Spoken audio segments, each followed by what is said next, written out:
Nah, ada satu hal lagi tentang standarisasi supaya teman-teman bisa memahami dari mana sih sebenarnya kita dapat standarisasi. Nah, dengan kata lain, kita mengenal dunia standarisasi sejak kita kecil dan kita bisa paham bahwa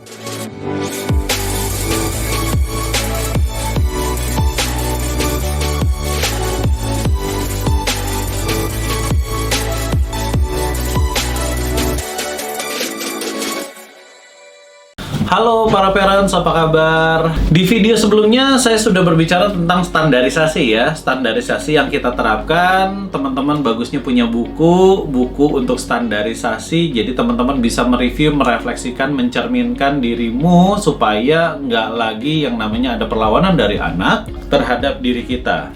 Kadang-kadang standarisasi yang salah juga malah diterapkan sama asisten rumah tangga kita. Gitu ya, jadi anak melihat asisten rumah tangga, larinya pembangkangnya jadi ke kita. Itu juga pasti beberapa dari teman-teman pernah. Kalau pernah, silahkan komen di video di bawah ini ya.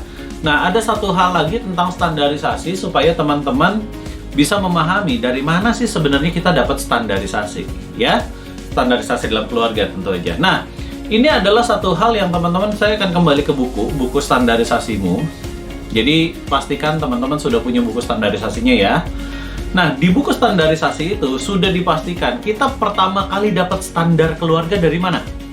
Dari masa lalu kita, masa kecil kita ketika kita dirawat sama papa mama kita, mungkin sama kakek nenek kita, mungkin beberapa dari kita tumbuh di panti asuhan misalnya. Nah, ada standarisasi yang terbawa, terlihat sejak waktu kita masih kecil. Nah, dengan kata lain, kita mengenal dunia standarisasi sejak kita kecil dan kita bisa paham bahwa ini standarisasi nyaman nggak buat saya? Asik nggak buat saya? Gitu ya. Seiring perkembangan kedewasaan, kebijaksanaan, dan kematangan diri kita, ada beberapa standarisasi yang dulu, dulu bagus ya diginiin ya. Maka akhirnya kita pakai dan kita terapkan sama anak-anak kita. Kayaknya dulu standarisasi dari papa mama nggak bagus nih. Akhirnya itu tidak saya pakai, tapi saya ubah, saya rombak, dan saya terapkan sebuah standarisasi ke keluarga kita, keluarga teman-teman gitu ya.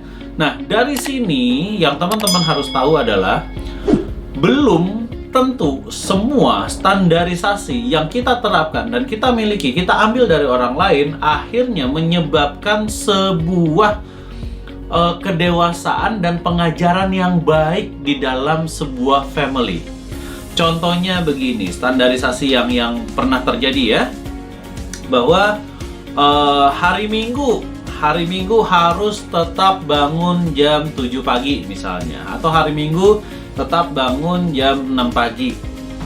Papa mama kita dulu melakukan seperti itu, akhirnya terjadi sama diri saya gitu, dan kemudian hari Minggu waktu itu, aduh kayaknya enak nih kalau masih rebahan 1 jam lagi aja. Pokoknya dari situ muncullah aturan hari Minggu bebas bangun jam berapapun. Tanpa sadar, yang terjadi adalah hari Sabtunya cenderung begadang.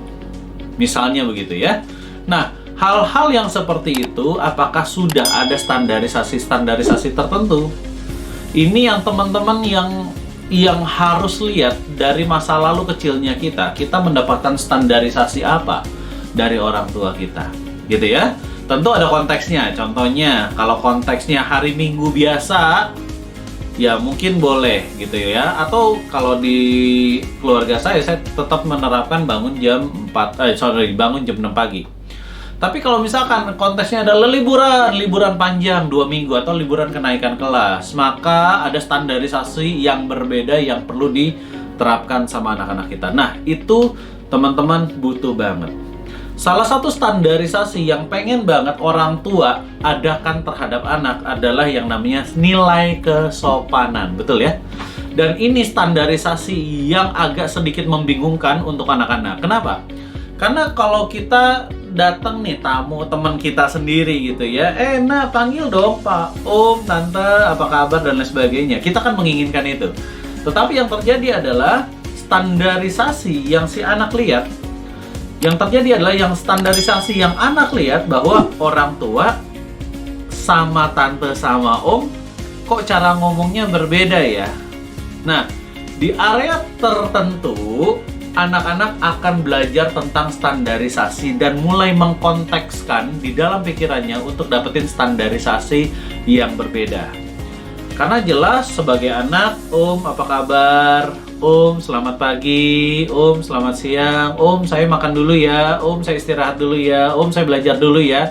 Seperti ada sopan santun. Tetapi pada saat kita bergaul sama teman kita sendiri yang bertamu di rumah kita sendiri, sopan santun antara kita dengan tamu kita hilang. Betul ya? Sehingga anak akan melihat ada sebuah standarisasi yang berbeda ketika berkomunikasi. Gitu. Nah, hal-hal yang seperti itu, teman-teman kita sebagai orang tua perlu menjelaskan ada apa hubungan antara kita, gaya komunikasi kita, yang terstandarisasi antara kita dengan anak, antara anak dengan tamu, antara anak dengan kita, dan antara kita dengan tamu kita. Oke?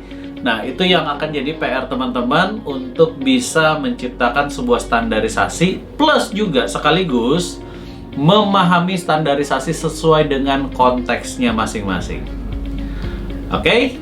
Itu aja tips dari saya, semoga bermanfaat. Silahkan cek link di bawah ini, dan kalau ada standarisasi yang pengen banget dibahas, silahkan isi kolom komentar, nanti kita akan bahas. Thank you buat para parents yang sudah menyaksikan video ini. Semoga bermanfaat. Jangan lupa di like, comment, and subscribe. Dan untuk para parents yang pastinya ingin mendapatkan tips-tips parenting lainnya, jangan lupa follow Instagram kami di @idealparents. Dan untuk para parents yang ingin mendapatkan informasi acara selanjutnya, silakan boleh klik www.remajasukses.com. Sampai bertemu di video selanjutnya. Salam Ideal Parents.